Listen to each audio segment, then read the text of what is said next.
Students, we are going to start a new chapter, physical and chemical changes. Here, chapter number 6, physical and chemical changes. In your surrounding, there are so many changes takes place, like melting of ice. Second example, अगर आप अपने इर्द गिर्द देखें, boiling of water, stretching of rubber, folding of paper, cutting of anything. These are the changes. And these changes is called the physical changes. Physical changes में हम लोग किस बात की करते हैं? Physical changes में हम उनकी बात करते हैं जिसमें physical properties चेंज होती है सबस्टेंस की. सबस्टेंस की physical properties मीन्स हम उसके कलर, उसके शेप, उसके साइज, उसकी स्टेट के चेंजेस की बात करते हैं.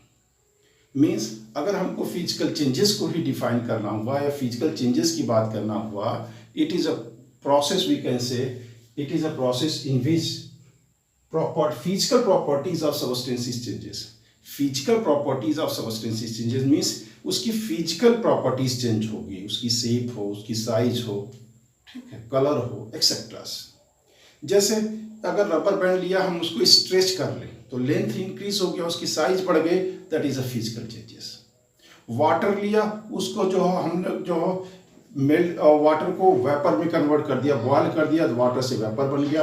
उस वेपर को कंडेंस कर लें तो फिर वाटर कन्वर्ट हो जाएगा, फिर वाटर में कन्वर्ट हो जाएगा. आइस क्यूब्स लिए, आइस क्यूब्स को मेल्ट करा दीजिए, फिर फ्रिज में डाल दीजिए, आइस क्यूब बन जाएगा. Means these are the physical changes.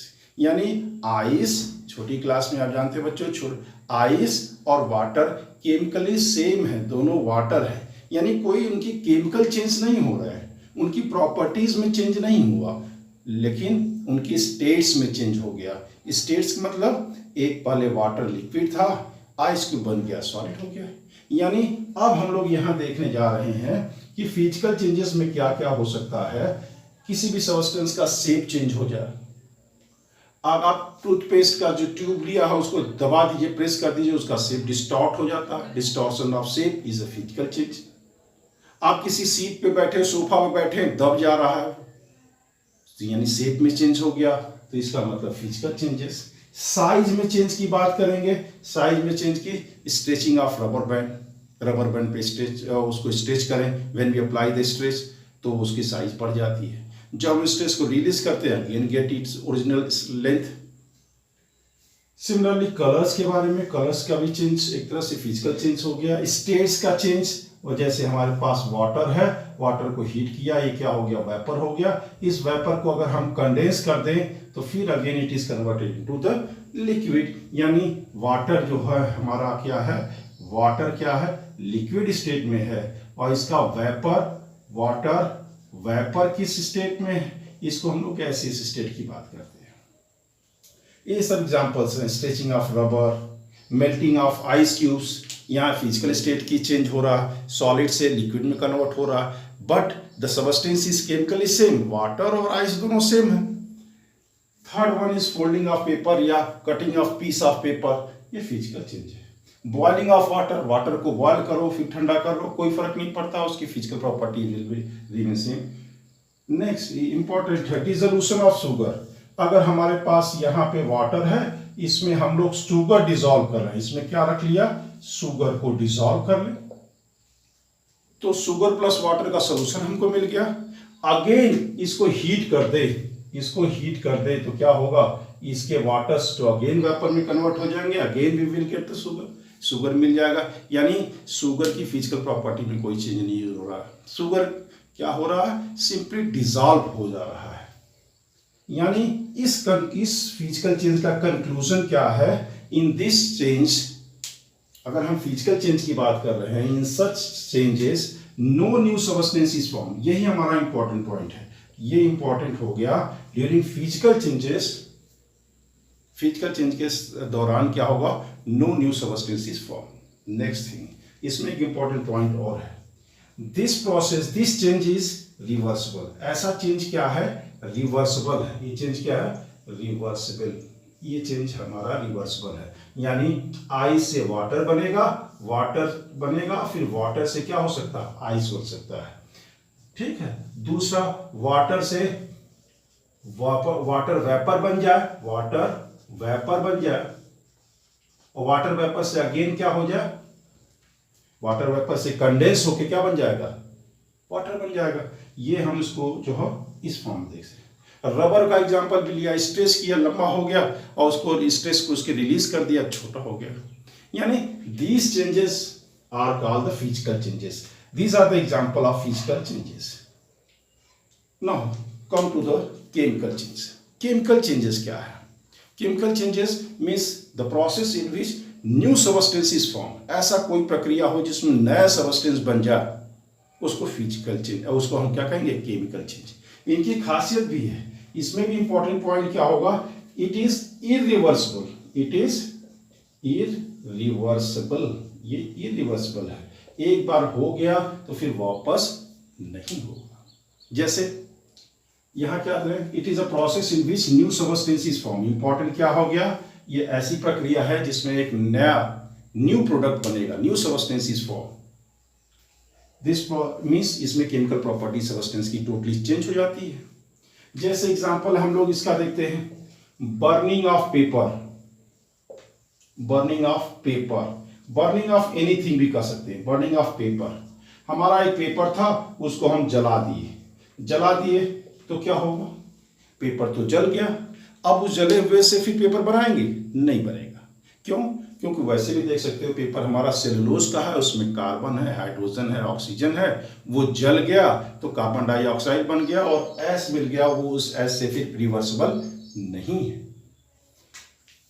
Conversion of milk to curd, एक बार आपने दूध से दही जमा ली, दूध से दही बन गया तो दूध से दही बन जाएगा बेटा, तो फिर दही से दूध नहीं बनेगा। क्यों? मिल्क था, मिल्क से एक नया सबस्टेंस बन गया, लैक्टिक एसिड बन गया, उस लैक्टिक एसिड से फिर लैक्टोज बनने वाला नहीं है। दूध में होता क्या है, लैक्टोज शुगर है, and that one is simply converted into the lactic acid. अब वो फिर वापस होने वाला नहीं है, that's why this one is a chemical change. हम बहुत देर के लिए कोई बाहर में आयरन रॉड रख दें तो iron is rusted. When iron react with air and water, means moisture से react करेगा, तो moisture से react करेगा तो आयरन रस्ट कर जाएगा, और रस्टिंग इज इनरिवर्सिबल प्रोसेस। रस्टिंग में एक नया सबस्टेंस फॉर्म होता है, वो क्या होगा, जब न्यू सबस्टेंस फॉर्म हो रहा है और ये रिएक्शन इनरिवर्सिबल है, ये प्रोसेस इनरिवर्सिबल है, इसलिए इसको क्या बोलेंगे, केमिकल चेंज। ये इंपॉर्टेंट पॉइंट है। बर्निंग ऑफ मैग्नीशियम रिबन, ये एक्टिविटी है आपके कोर्स में, ये एक्टिविटी बड़ी अच्छी है कि अगर आप मैग्नीशियम रिबन को जलाते हैं, ये मैग्नीशियम रिबन है, सपोज करो इसको हम लोग बर्न करते हैं, ठीक है, इसको जला दिया, तो मैग्नीशियम को बर्न करते हैं बेटा, तो ये मैग्नीशियम का सिंबल है Mg, इसको जब बर्न करेंगे ऑक्सीजन से तो ये बन जाता है मैग्नीशियम ऑक्साइड। ये क्या बन गया, मैग्नीशियम, बोलो मैग्नीशियम ऑक्साइड। ये क्या हो गया, मैग्नीशियम ऑक्साइड बन गया। इसी मैग्नीशियम ऑक्साइड को अगर आप क्या करो, मैग्नीशियम ऑक्साइड को एक चाइना डिश ले लो, उसमें मैग्नीशियम ऑक्साइड रख दिया, ये क्या हो गया, मैग्नीशियम ऑक्साइड। यानी इसी मैग्नीशियम ऑक्साइड को वाटर से मिला दोगे तो ये बन जाएगा मैग्नीशियम हाइड्रोक्साइड, जिसको आप लोग पिछले क्लास में मिल्क ऑफ मैग्नीशिया के नाम से जानते थे। मिल्क ऑफ, बोलो मिल्क ऑफ मैग्नीशिया, जो कि कैसा होता है, बेस होता है। ये क्या है बताओ, ये बेस है। अब बेस है तो क्या करेगा, कौन सा लिटमस पेपर यहाँ पे यूज करेंगे, तो आप जानते हो कि जैसे ही हम इसमें क्या करेंगे, रेड लिटमस डालेंगे, क्या डालेंगे, रेड लिटमस पेपर डालेंगे, तो ये किस में कन्वर्ट हो जाएगा, ब्लू कलर में। किस में कन्वर्ट हो जाएगा, ब्लू कलर में। यानी रेड लिटमस पेपर किस में कन्वर्ट हो जा रहा है, ब्लू में। तो ये एक्टिविटी है आपकी क्लास में, एनसीईआरटी में आपको एक एक्टिविटी दी हुई है कि you have to take the magnesium ribbon, burn it, और उसमें लाइट जो है व्हाइट लाइट प्रोड्यूस होती है बर्निंग के दौरान। कलेक्ट द एस, उसके एस को कलेक्ट करो, उसको वाटर में डिसॉल्व करो, you will get the magnesium hydroxide, that is, इसका नाम है मिल्क ऑफ मैग्नीशिया। ये बेस होता है, एसिड बेस चैप्टर में पढ़ा था। बेस है तो अपना काम करेगा। बेस की प्रॉपर्टी यही थी। क्या प्रॉपर्टी थी कि हम लोग देखते थे कि ब्लू लिटमस पेपर को क्या करता था, सॉरी रेड लिटमस पेपर को क्या करेगा, ब्लू में कन्वर्ट कर देगा। सिमिलरली इस चैप्टर में और भी एक्टिविटीज हैं। जैसे एक्टिविटी हम लोग ये भी कर सकते हैं। क्या था, कॉपर सल्फेट वाली एक्टिविटी को, आयरन प्लस कॉपर सल्फेट की एक्टिविटी को हम क्या करते थे, ध्यान दिया होगा आप लोग। अगर इस एक्टिविटी को देखा जाए, यहाँ एक एक्टिविटी और बना लेते हैं, ठीक है। जैसे हमारे पास ये है, ये कॉपर सल्फेट है, CuSO4, जिसको क्या बोलते हैं, कॉपर बोलो सल्फेट। इसका नाम है ब्लू वाइट्रॉल। इसका नाम क्या है, ब्लू वाइट्रॉल। इसको हिंदी में बोलते हैं नीला थोथा, ठीक है। इतने नाम है इसके, नीला यानी कॉपर सल्फेट है, aqua solution of copper sulphate. ये aqua solution of copper sulphate है। इसमें आयरन की कोई आइटम डाल दीजिए, ब्लेड ही डाल दीजिए आयरन का। ये किसका है, आयरन का, आयरन का ब्लेड डाल दिए। जैसे ही डालेंगे तो क्या हो जाएगा, अब ये देखो चेंज हो जाएगा। ये भी कैसा कलर था, ब्लू, लेकिन अब जो होता है यहाँ पे कॉपर डिपॉजिट हो जाएगा और ये सोल्यूशन क्या हो जाएगा, सोल्यूशन हमारा ग्रीन कलर का हो जाएगा। क्यों ग्रीन कलर का हो गया, क्योंकि अब इसमें बन गया आयरन सल्फेट। क्या बन गया, आयरन सल्फेट, ठीक है। ये आयरन सल्फेट बन गया। कैसे, अब इसको रिएक्शंस तो छोटी क्लास में नहीं है, 7th क्लास में आपके नहीं है, लेकिन देख लीजिए ये हमारा था कॉपर सल्फेट, इसमें आयरन से रिएक्ट करके ये क्या हो गया, FeSO4 बन गया, प्लस यही कॉपर क्या हो गया, उसके ऊपर डिपॉजिट हो गया। ये हो गया क्या, आयरन सल्फेट। कैसा कलर है इसका, ये ग्रीन कलर है। ये कैसा था, ब्लू कलर था। कौन था ये, कॉपर सल्फेट था। ये भी एक एक्टिविटी है। एनसीईआरटी में एक्टिविटी बेस्ड ही टीचिंग है, उसमें आपको यही बता रहा है क्या कि कॉपर सल्फेट जब आयरन से रिएक्ट करेगा तो एक नई चीज बन रही है, न्यू सब्सटेंस बन रहा है। That's why it is called the chemical change. इसी तरह केमिकल चेंज की एक और एक्टिविटी है, वो भी हम लोग देखेंगे। एक्टिविटी क्या थी, और अगर हम लोग क्लास में होते, स्कूल में होते, तो हम लोग इसको आपको करके भी लैब में एक्टिविटी के थ्रू देखते, आप इसको करते इस एक्सपेरिमेंट को। चूंकि हम लोग लैब में नहीं है अभी, तो हम लोग दूसरा देख लेते हैं, इसी को यहाँ पे एक्टिविटी के रूप में देख लेते हैं या पढ़ लेते हैं केवल सिंपली। क्या है, जैसे अगर हम लोग देखो, एक हमारे पास इस तरह का ट्यूब है, इसमें हमने एक, इसको बोलते हैं बेटा डिलीवरी ट्यूब, एक पाइप लगा दिया, इसको आप लोग कहते हैं। इसमें हमने क्या ले लिया, विनेगर ले लिया। क्या ले लिया, विनेगर ले लिया, ठीक है, जिसको बोलते हैं, पिछली क्लास में बोला था, एसिटिक एसिड। फार्मूला क्या है, CH3OH, एसिटिक एसिड। छोटी क्लास में भी जानते रहिए, क्या दिक्कत है।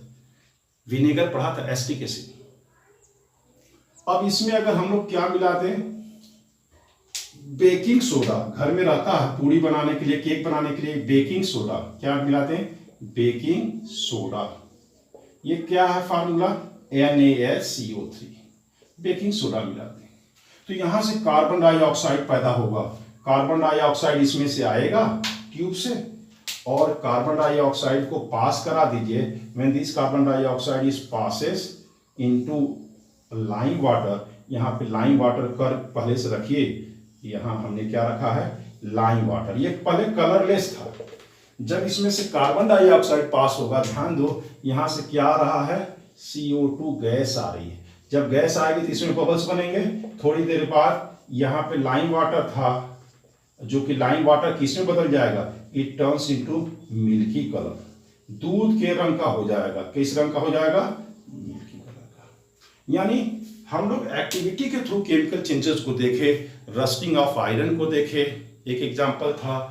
दूसरा रिएक्शन ऑफ कॉपर सल्फेट, जिसको ब्लू वाइट्रॉल कहते हैं, नीला थोथा कहते हैं, उसमें किसी आयरन एल को डाल के रिएक्शन करके देख सकते हैं। This one is a chemical change because new substance is form. यहाँ पे भी केमिकल चेंज है। यहाँ पे भी जो एक बार प्रोडक्ट बन गया, इट इज इनरिवर्सिबल। फिर यहाँ पे रिएक्शन क्या होगा, irreversible. That's why it is called the chemical changes. यानी केमिकल चेंजेस के बारे में हम लोग देख रहे थे। इस चैप्टर में फिजिकल और केमिकल चेंजेस की डिफिनीशन और उसके एग्जाम्पल दिए हुए हैं और हम लोग 5-7 एग्जाम्पल फिजिकल चेंज और केमिकल चेंज का देख चुके हैं। इस चैप्टर में 2 टर्म और है छोटे क्लास के लिए। एक टर्म है गैल्वेनाइजेशन, गैल्वेनाइजेशन, ठीक है। गैल्वेनाइजेशन वर्ड यूज करते हैं, it prevents from the rusting of iron. Galvanization is a process which is used. It is a process which is used to protect the rusting of iron. ठीक है, by protecting. It is a process of galvanization is a process in which we protect the rusting of iron by providing a shield. By providing a shield, एक shield इसके ऊपर लगा दिया जाए, a shield of zinc on iron. Iron के ऊपर, जैसे हमारे पास ये आयरन का कोई रॉड है, इसके ऊपर जिंक लगा दें, जिंक की एक लेयर लगा दें। क्या लगा दें? जिंक की, आयरन रॉड था, आयरन था, उसके ऊपर किसकी कोटिंग कर दें? जिंक की कोटिंग कर दें। जिंक की क्या कर दिया जाए? कोटिंग कर दी जाए। जिंक की कोटिंग की वजह से क्या होगा? Rusting of iron can be prevented. यानी एक टर्म पढ़ लिया गैल्वेनाइजेशन, छोटी क्लास में 8th में भी है, 10th में भी है, लेकिन गैल्वेनाइजेशन यहाँ क्या कर दिया? जैसे ये आयरन रॉड है, इसके ऊपर जिंक की लेयर लगा दें तो रस्टिंग कैन बी प्रिवेंटेड। क्योंकि जिंक का अगर हम देखें तो जिंक का रिएक्शन जिंक ऑक्साइड बनता है, लेकिन जिंक ऑक्साइड का नेचर ऐसा है कि फर्दर उसका फिर ऑक्सीडेशन नहीं हो पाता है। That's why zinc is used in the galvanization process. अब उसके बाद एक गैल्वेनाइजेशन के बाद एक टर्म है क्रिस्टलाइजेशन। एक टर्म है crystallisation. Crystallization means it is a process for this process is used for the purification of solid. ये सॉलिड की प्यूरिफिकेशन के लिए, प्यूरिफिकेशन ऑफ सॉलिड की प्यूरिफिकेशन के लिए क्रिस्टलाइजेशन करते हैं। जैसे मान लीजिए हमारे पास आपकी बुक में जो कॉपर सल्फेट का लिया हुआ है, कॉपर सल्फेट को पानी में डिसॉल्व कर लिया, कॉपर सल्फेट है प्लस वाटर है, इसको हीट करें तो क्या होगा? वाटर इसमें से क्या इवोपरेट होंगे, कुछ इम्प्यूरिटीज रहेंगी, लेकिन कॉपर का क्रिस्टल क्या होगा? कॉपर का एकदम प्योर क्रिस्टल बन जाता है और इस प्रोसेस को क्या बोलते हैं? क्रिस्टलाइजेशन। आप घरों में यूज करते होंगे मिश्री, चीनी की तरह होता है, बड़ा चीनी से बड़े बड़े दाने होते हैं मिश्री का, वो भी एक एग्जांपल है किसका? क्रिस्टलाइजेशन का। That is a purest form, वो प्योर फॉर्म है पूरी तरह से। और इसमें से क्यों प्योर फॉर्म है? क्योंकि इसमें इम्प्यूरिटीज डिसॉल्व रूप में रहेगी, डिसॉल्व फॉर्म में रहेगी इम्प्यूरिटीज, और जो प्योर चीज है इट क्रिस्टलाइज फास्टर, तो इसलिए हमको इसका क्या बन जाता है? क्रिस्टल मिल जाता है। उस प्रोसेस को बोलते हैं क्रिस्टलाइजेशन। यानी इस चैप्टर में हमने पढ़ा फिजिकल चेंज क्या है, केमिकल चेंज क्या है, फिजिकल चेंजेस के एग्जांपल, केमिकल चेंजेस के एग्जांपल, और 3-4 एक्टिविटी देखे। 3-4 एक्टिविटी देखने के बाद 2 टर्म पढ़ा। Galvanisation means it is a process which is used for the protecting the iron from their rusting by coating with zinc कर सकते हैं। फिर last crystallization, this method is used for the purification of solid. ये हमारा short में बहुत कम समय में हम इस चैप्टर को पूरी तरह से बता दिए। ठीक है, अब इसके बाद आप चैप्टर को देखिए, 1 बार 2 बार इस वीडियो को पूरी तरह से देखिए, और लास्टली एक बार आपसे कहेंगे वीडियो को देखिए, वीडियो आपको समझ में आता है, वीडियो आपको अच्छा लगता है, इसमें कंटेंट है, तो वीडियो को लाइक और सब्सक्राइब करिए। ओके, धन्यवाद, थैंक यू।